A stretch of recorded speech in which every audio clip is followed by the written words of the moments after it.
Madame la présidente, messieurs les ministres, messieurs les rapporteurs, chers collègues, inutile peut-être dans le temps qui nous est imparti de redire notre amour du Canada, notre reconnaissance pour cette grande nation. Elle s'enracine sur nos terres de Lorraine, dans des cimetières de la Grande Guerre, la dernière guerre mondiale, et chaque année nous leur rendons hommage.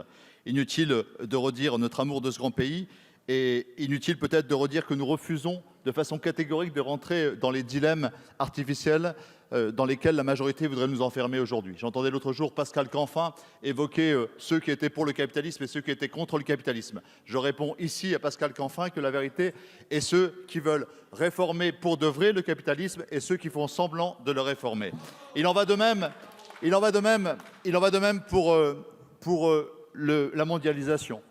Ces diatribes que nous avons entendues sont tout simplement caricaturales. Qui est contre la mondialisation? C'est au nom de la mondialisation, au nom du réalisme des vérités du monde que nous proposons aujourd'hui de nous opposer au CETA pour inventer une autre mondialisation. Donc refus de ces faux dilemmes.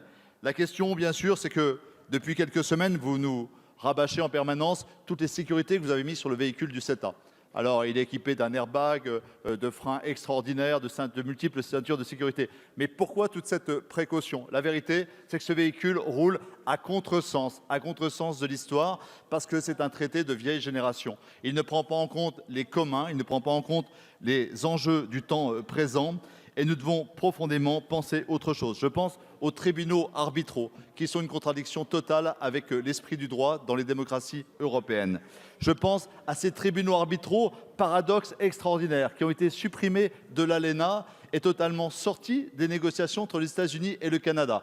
Donc les multinationales américaines par le Canada pourraient faire valoir des tribunaux arbitraux qu'ils ont eux-mêmes supprimés dans leurs négociations avec le Canada. Nous sommes chez Ubu-Roi. Nous sommes dans une mondialisation Shadok.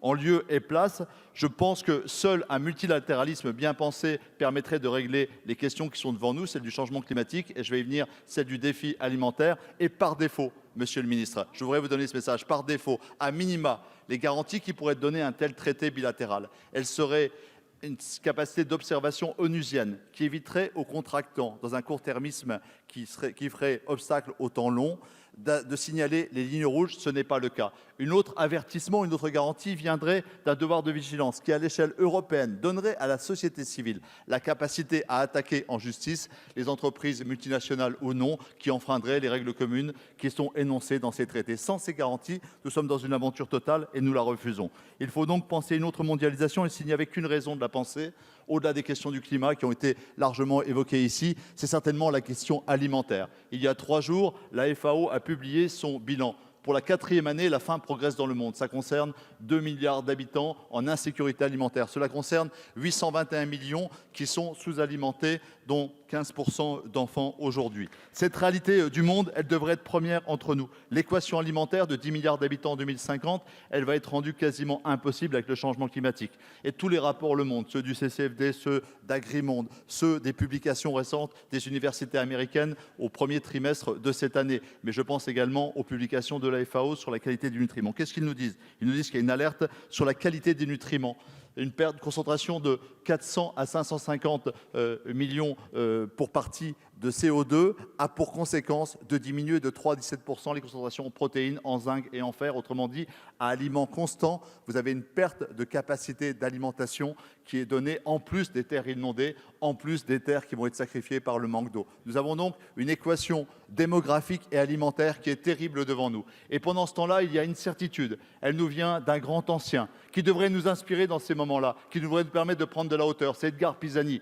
On est dans les années 80. Et déjà dans ces années-là, Edgar Pisani, grand serviteur de l'État, prospectiviste, nous disait que le monde aurait besoin de toutes les agricultures du monde pour nourrir le monde. Nous sommes en train de faire exactement le contraire, en sacrifiant les 5 millions d'hectares qui aujourd'hui produisent autant de bovins dans des conditions écosystémiques qui font que chaque hectare de prairie permanente sacrifié libère 1 tonne de CO2 dans l'atmosphère. Dans cet écosystème de l'élevage français, une fois sacrifié, pour des clauses d'alloyaux qui vont venir entre 15 et 7%, peu importe, elles sont suffisantes pour fragiliser notre écosystème d'élevage. Elles sacrifieront nos réserves de production, elles affaibliront donc notre capacité alimentaire mondiale. Je propose que nous réfléchissions en lieu et place à une autre mondialisation, non pas obsédée par cette mondialisation Shadok autour de l'Atlantique, mais centrée sur la Méditerranée, qui viserait à développer des écosystèmes partout dans le monde, un juste partage, une capacité à limiter les gaspillages, à renforcer les communautés paysannes partout, la nôtre et les autres. Je milite ici non pas seulement pour nos éleveurs français, mais pour tous les paysans du monde. On aura besoin de tous les hectares, de toutes les parcelles, de toutes les énergies des mondes, des communautés paysannes demain pour nourrir le monde. Nous devons donc renoncer et penser que l'agriculture est une exception, qu'elle doit sortir de ces traités marchands, que nous devons penser le monde comme des communs et remettre au centre la dignité humaine. Il en va de notre humanité et c'est un autre paradigme que celui que vous nous offrez aujourd'hui. Merci, monsieur le député Potier.